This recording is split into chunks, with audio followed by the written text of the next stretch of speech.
जो बनाया साक्ष्य अधिनियम, तो इसमें ये नियम कर दिया कि भाई अब जो जितने भी इन्वेस्टिगेशन होगा वो टेक्निकली होगा, जिसमें पीड़ित के जो बयान है वो उनके वीडियोग्राफी बयान होंगे, ताकि इन्वेस्टिगेशन एजेंसी की पार्शियलिटी बनी रहे, पारदर्शी बनी रहे कि पीड़ित ने ये बयान दिए थे और वही बयान कोर्ट तक जाए। उनके घटनास्थल की रिकॉर्डिंग है वो भी वीडियोग्राफी होगी, बयान भी वीडियोग्राफी होंगे, कोई चीज की जब्ती कर रहे हैं वहां पे वो भी वीडियोग्राफी होगी। तो तकनीकी आधार, तकनीक पर जोर दिया गया है। ऑफ रिकॉर्ड कोई पत्रावली में साक्ष्य नहीं आएगा, सारे टेक्निकली।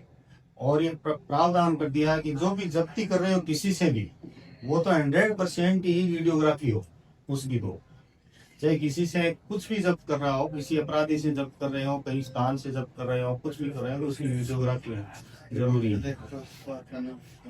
यदि कोई वीडियोग्राफी नहीं हो रही है तो कोर्ट इस चीज को अदरवाइज भी ले सकता है, क्योंकि जब कानून में प्रावधान है तो इन्वेस्टिगेशन एजेंसी, चाहे वो पुलिस हो या दूसरी कोई एजेंसी हो, तो कोर्ट में ये ऑब्जेक्शन होगा कि कानून जब प्रावधान कर दिया कि इस चीज की रिकॉर्डिंग होनी चाहिए, क्यों नहीं की। तो इसी चीज की ट्रेनिंग भी हो चुकी है। और अभी जो ये प्रारंभिक अवस्था में चल रहे हैं, बहुत सारे अभी सिस्टम ऐड और होने हैं कि ये चीजें मैंडेटरी कर दिया। जो अपराध है वो 7 साल की से ज्यादा का है, उसमें FSL को वहां घटनास्थल पर बुलाया जाए। जो फोरेंसिक साइंस लेबोरेटरी है उसका भी मैंडेटरी कर दिया, कानून में प्रावधान कर दिया कि भाई 7 साल से ज्यादा की सजा के प्रावधान है। उस अपराध की घटना स्थल पर FSL जरूर मौके पर बुलाइए। जो भी अनुसंधान अधिकारी है वो FSL यूनिट को फोन करे, जिला हेडक्वार्टर पे होती है, तो वो उनके फोन पे वहां पर आएगी और साक्ष्य कलेक्ट करने में आएगी, मदद करेगी और अपनी तरफ से साक्ष्य कलेक्ट करके अनुसंधान अधिकारी को देगी, ताकि वो केस और ज्यादा मजबूत हो और साइंटिफिक एविडेंस मिले। तो साइंटिफिक एविडेंस के लिए ही ये स्थान दिया गया है कि टेक्निकली सारे एविडेंस लिए जाए और कोर्ट तक प्रोसीड करके अपराधी को सजा दी जाए। महत्वपूर्ण चेंज ये दिया है, जैसे बताया था ना कि SHO साहब ने कि पहले क्या होता था, कोई अपराधी फरार हो जाता था, पकड़ा नहीं जाता था, चला गया, तो उसकी ट्रायल नहीं चलती थी कोर्ट में। अब इस कानून के प्रावधान में नए में ये कर दिया कि अपराधी पकड़े या नहीं पकड़े, लेकिन उनके खिलाफ कोर्ट में प्रोसीडिंग ट्रायल शुरू हो जाएगी उनकी एब्सेंस में। और ऐसे माना जाएगा कि वो न्यायालय में उपस्थित हो गया, पुलिस ने उसको पकड़ लिया, उसी प्रक्रिया में उसकी ट्रायल शुरू होगी और ट्रायल शुरू होकर के उनके खिलाफ एविडेंस है तो उनको सजा हो जाएगी और उनके सजा के वारंट जारी हो जाएंगे। जब भी आएगा वो डायरेक्ट उनकी सजा में जेल जाएगा। सबसे बड़ा प्रावधान ये भी किया कि जो भी अपराधी है वो संपत्तियां अपराध से जुटा लेते हैं।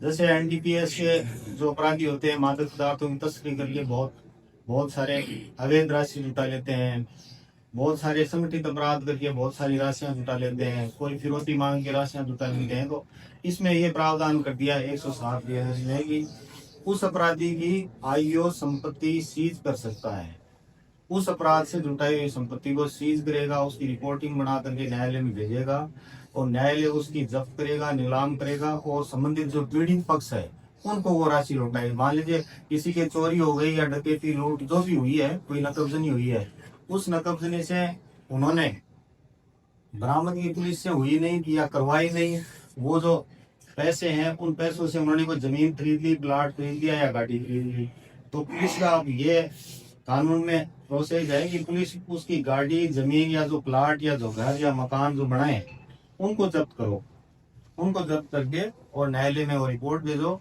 न्यायालय उसकी संपत्ति को, जब्त की गई संपत्ति को नीलाम करा करके उस पीड़ित को वो वापिस उनको न्याय दिलाएगी। तो ये बड़े महत्वपूर्ण बदलाव हैं। और महिलाएं, SC/ST अपराध, इनकी FIR मैंडेटरी कर दी कि ये जांच में नहीं रखोगे, इनकी यदि कोई FIR आती है तो आप इसकी FIR दर्ज करोगे। 2 साल से कम सजा के छोटे जो अपराध हैं उनका 14 दिन की अवधि में थानाधिकारी जांच में रख सकता है CO की परमिशन से, क्योंकि वो छोटी प्रकृति के पेटी ऑफेंस अपराध है। तो 14-15 दिन की अवधि में 14 दिन की अवधि में यदि उनका आपस में कोई राजीनामा हो जाता है या उसमें कोई विधिक कोई कार्रवाई हो जाती है पाबंदी की, फिर उसमें कुछ भी नहीं होता, राजीनामा नहीं होता है या कोई कार्रवाई नहीं होती है, रेफरीवादी एफआईआर नहीं करना चाहता है, तो 14 दिन बाद में उसकी एफआईआर हो सकती है। और सजा में भी बदलाव किया है। कुछ सामुदायिक सजा ऐसी की है कि जिसमें छोटे अपराध है तो उसमें उस अपराधी को जैसे कोई पेड़ लगवाना है, हॉस्पिटल में काम करवाना है, कहीं कोई उनसे सफाई करवानी है, तो इन चीजों को भी इंक्लूड किया है कि छोटे प्रकृति के अपराध के जो अपराधी है उनको सजा इस तरह दी जा सकती है कि उनको सामाजिक सेवाओं में उनको इंक्लूड किया जा सकता है।